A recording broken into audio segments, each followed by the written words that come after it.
Nuestra familia had a baby. Nuestra raza, aka the Northern Structure. What's up, carnales? Norteños. Yeah, like they say, Holmes. Hit a scrap in the lip. Let the true colors drip. What's up? We don't even call you scraps over here, Holmes. We'll call you target practice. Yeah, these are the carnales call you from Salinas. Every day I wake up, thank God. Nuestra familia births nuestra raza, aka Northern Structure.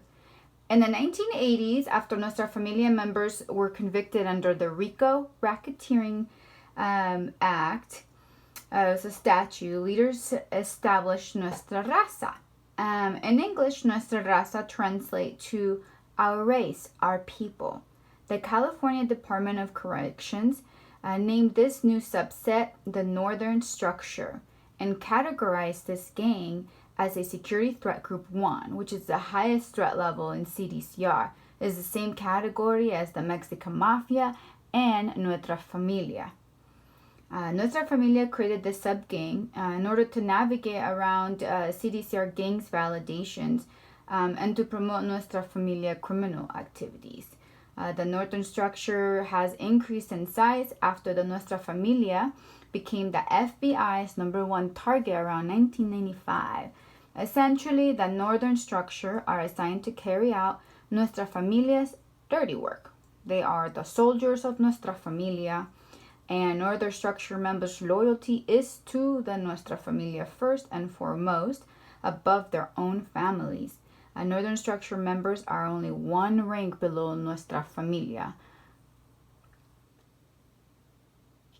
Nuestra Familia has a paramilitary structure based. The leader of Nuestra Familia is referred to as the general, and he commands about 10 captains each rank with the command group and in charge of a regiment. The captain's power, the authority, depending on the gang, is at war and how business is conducted. Lieutenants are responsible for acquiring weapons, recruitment, and maintaining records, which include those members on the gang list. Right here, this is pretty much a map per se of the organization structure. Soldiers are at the bottom of the podium. In regards to Northern Structure, you can see right here Nuestra Raza was generated right here, and it runs the gang's business inside of prisoning. The function, as I said, they say it's optional, but it's not really optional. If they're told to do something by the Mesa, by Nuestra Familia, they are obligated to do so or risk their own life by not following orders. And you can see the Norteños, the Northerners, are pretty much at the very bottom, and essentially they start there, and everybody wants to work their way up to the Mesa, which would then be Nuestra Familia status. Symbols that are used by the Northern Structure right here. This one right here is the Huelga eagle. Nuestra Familia founders were primarily from rural areas, and this is the symbol of the eagle that was to symbolize courage to the farm workers. It was originally created by Cesar Chavez and then taken over by the Norteños, Nuestra Familia, Northern Structure. It's a symbol that is an important thing. The meaning of it is an Aztec eagle, and it's supposed to give pride when people see it.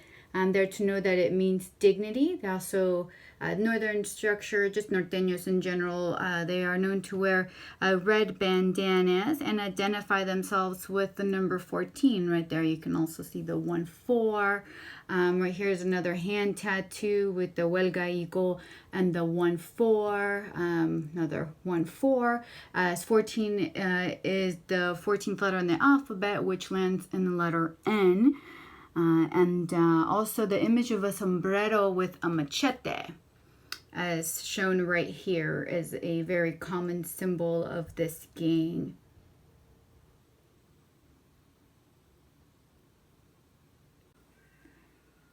The allies of the Northern Structure are the Blacks, which consist of the Bloods, Crips, Coonies, 415s, Gulf cartels, Sinaloa cartel, and the Black Guerrilla family. As you can see, the list of enemies is even greater. Essentially, number 1, the Mexican Mafia, the Sureños, Aryan Brotherhood, Norteño, Northern Riders, the Aryan Brotherhood, Nazi Lowriders, Peckerwoods, Texas Syndicate, Fresno Bulldogs, 18th Street Public Enemy Number 1. Their enemies, they're pretty grand, as you can see. There are some prisons that the Norteños and the Sureños have immediate hits. As soon as they see each other, they will assault and batter and try to kill each other. And there are other prisoners, other prisons, such as like Solano State Prison, where you have the Norteños and the Sureños that are housed in the general population level 3 yard, and they function and program without issues.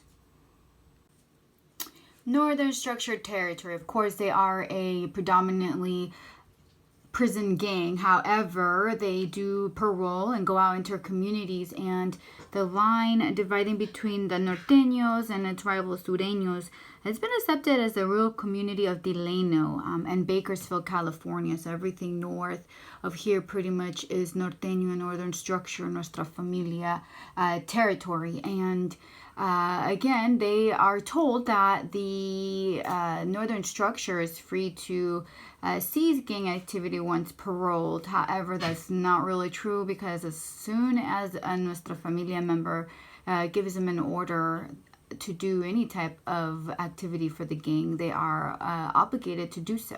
So many of them just carry on with the enterprise out on the streets, ultimately with goal at hand to become a Nuestra Familia member. What is the cost of the Northern Structure? Well, originally it was somewhat of a political organization, and it still somewhat is. Behind prison wall, they definitely stand up and speak up for the rights for the Norteños, Hispanics from the Northern California area. However, it is now a corporate-style mafia-type organization, with profit for its members being the expressed goal. The Northern Structure gang came to adopt a capitalism corporate model as the surest way to attain power inside and outside of prison. Money rules the world, and they are certainly capitalizing on this sector. $1,000,000 question is, what makes one join the Northern Structure? How do they have their membership grow? And generally, there seems to be two main reasons that members initially join this gang. Either protection on the yard. They may not have been gang members before prison, but once in prison, they seek protection from other races or gangs that prey on them, such as La M or La Sureños. Others joined because they had members with long history of gang involvement prior to them going to prison, and as a NS membership, that's their life aspiration. They were Northerners on the streets, and now they have their opportunity to climb up the ranks. This is almost like a crowning achievement for them. A dropout of Northern Structure member, there's an article I read, and he claimed that he learned to shoot a gun when he was 5 or 6. His father wanted him to learn how to protect himself. His uncle was a prominent Nuestra Familia. He had aunts, cousins, and uncles that were all in gangs. There was really no question as a boy if he was raised what he was going to be. He was destined to be a Norteño soldier. Many compare Northern Structure membership to becoming a lawyer or a doctor. The Northern Structure offers its members physical protection, high status within the prisons if they climb up the ranks, and afterwards, when they get released to their communities, they get a sense of cultural pride, even economic security for themselves and their family. While a member is inside, the gang sees his family is provided for. Outside, during, and after parole, the gang has a bank, and they make capital raise through it, which makes money available to their families to start small businesses. Of course, this is for the main interest of Nuestra Familia, is now they have a way to hide their financial enterprise behind, quote, legit enterprises. Another way, too, which is very common of gangs in general, is that they use music. There is a CD that was called The Generations of United Norteños.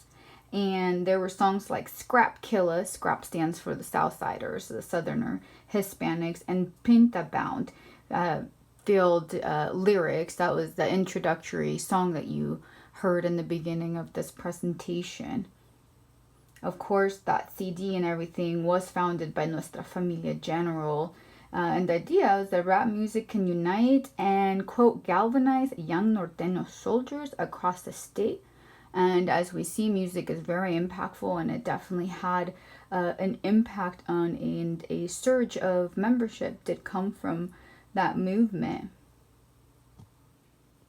Criminal activities conducted by the Northern Structure. So, as most illegal gangs and whatnot, primary source of income comes from distribution of illegal narcotics, and methamphetamine tends to be the primary source that this gang yields toward. And of course, amongst our murders, whether inside or outside of prison, extortion, assault, robberies, all violent type crimes they are responsible for, and that is their activities.